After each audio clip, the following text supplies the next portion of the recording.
Hello and welcome to another video. Today we are going to talk about tuples. So let's get started. I'm gonna first create a new Jupyter notebook. It's P7 tuples. Okay. Now tuples are similar to lists except some few key differences. One of the difference between tuple and a list is the objects in a tuple, once they are inside the tuple, they cannot be changed, whereas in list we could modify the objects within a list. Another difference is tuple are represented by open and close parentheses, whereas lists lists can be created with open and close square brackets. So let's get started with creating a tuple. So for creating empty tuple, you can simply say open and close parenthesis, and when you look at the type, this is a tuple. There is another way in which you can specifically type the word tuple, and that's another way to create a tuple. Apart from this, you can also say just 1 2 3, and this is also a tuple, even if there are no explicit parentheses around that.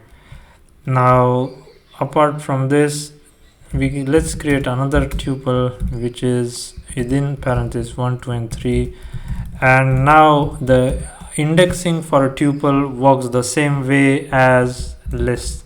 So here the 0 is at index 1 is at index 0, 3 is at index 1 0 1 and 2. Okay, so if we type x0 we get 1, if we type x2 we get 3. Similarly, the negative indexing works the same way as it did in list. So if you type x of -1, then we get 3, which is the last one. And now, for one thing to remember with negative indexing is that it starts with -1 on the rightmost side. So this would be -1, this would be -2, and this would be -3. So if we type x -3, that will give us 1, which is the very first index in the tuple. Similar to lists, a tuple can be made up of integer, it can have float, and it can also have a string. So all of these work just fine in tuples. Now a tuple can be concatenated as well, similar to lists. So if we want to join tuples, we can do that as well. So let's look at one example where we have x, which is equal to 1 2 3, and we have y is equal to 4 5 6, and we create another tuple z, it can be x plus y, and now when we go ahead and print z, we get a new tuple which is a combination of those two tuples. In addition to joining tuple with tuple, we can also join a list with a tuple. So if we have a list which is 1 2 3, and if we have a tuple that's 4 5, let's put in parentheses 4 5 and 6, and then if we use z, so here if we want the output to be a list, we want to use square brackets, then we can use a star x comma star y, and that will put those two into a new list in this case. So if we print z and type of z, this will give us a list. Now if we use the same method, but instead of square brackets we use a parenthesis, then the output would be the same elements, but now this would be a tuple. In addition to this, we can also flatten nested tuples. So let's look at those nested tuples.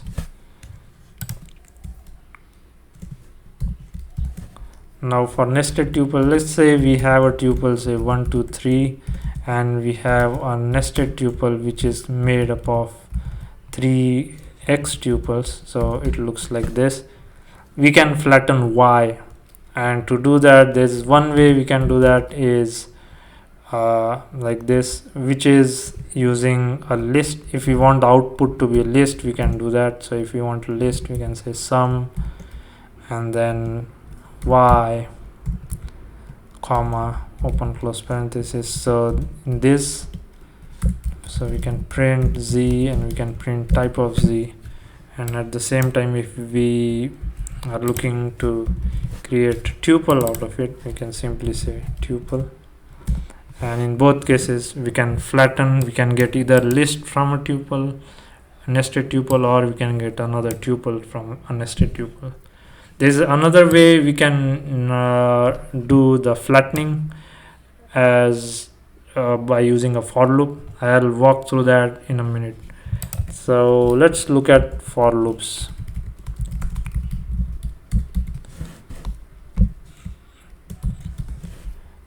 And if we have an example, say create an example with strings a, b and c. Now if we want to print the letter, each item from the tuple, we can write a for loop exactly the same way as we did for the list. So for I in x, print I, and this will print all the elements from that particular tuple.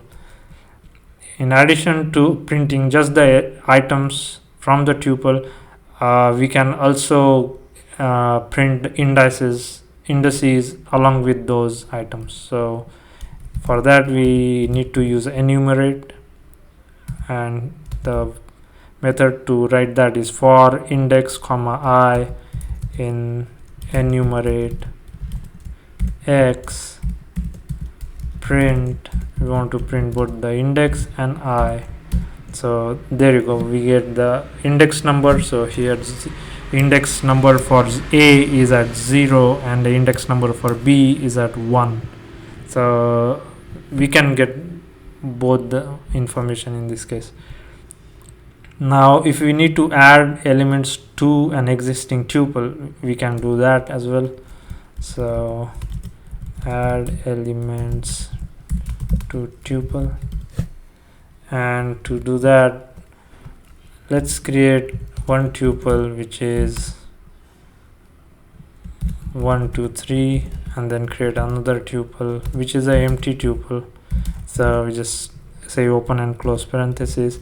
Now we write for I in x y plus equals I comma. That comma after I is important because it tells Python that we are dealing with tuples.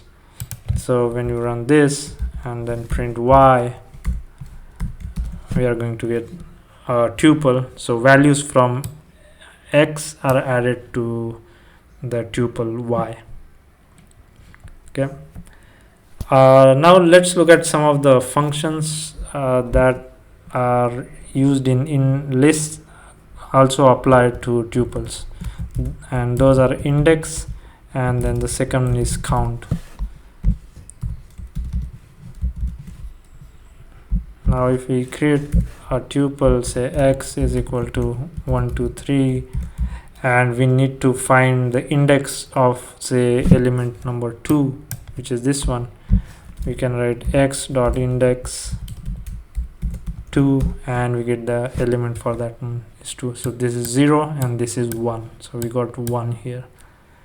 For counts, if we have a tuple which has multiples of some item, and we need to we want to find how many times it repeated, we can use count and give that item. So here we can see that the number 2 is repeated 4 times in the tuple, and we get 4 output here. A set is object where there are no indexes, and it can be made up of mixed types of data types. So it can have integer, it can have float and it can have a string. So let's say if we create a set and it's in curly braces, so we have 1, we can have 1.1 and we can have 1 as a string. So print, and it cannot have repeated items, so all items in a set are unique. So if we say print x and we say type of x, here as you can see it dropped the repeating x, repeating 1 here because there is already a 1 here, and this is what is a set. Now we can use tuples inside a set. For example, we can create a set with something like this, so 3 4, and this works, type of x, so this works. So this is a set which has tuples in it.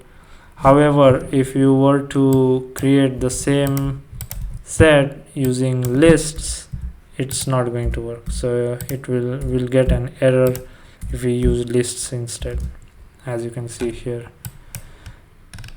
Similar to set, there is another object called dictionary.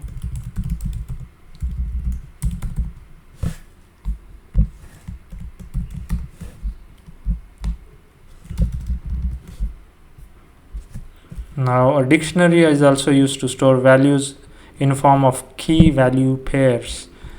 By that I mean, let's say if we have a dictionary which is again in curly braces, so the key could be first name, and then the value for that key would be the string. So you have A B C D E F, so that's, and you can also have last name as the key with values for that last name, could be ERT and maybe WD. So if you look at the type of x, it's type of x, it's a dictionary. So this is dictionary. Now within a dictionary, these keys could be tuples, but they cannot be lists. So now if we copy this down here, and if we go ahead and change this, so if we say comma and put this in here, and let's say if we copy another, make another key here, let's call this 2 and let's call this 1. Now this works. So when we run this, we get a new dictionary where all the keys are within tuples, I'll say, such as here.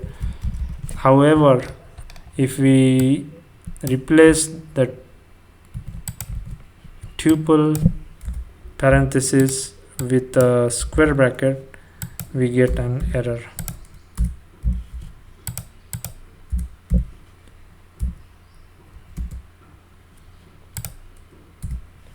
Okay, if we do that, here we get an error.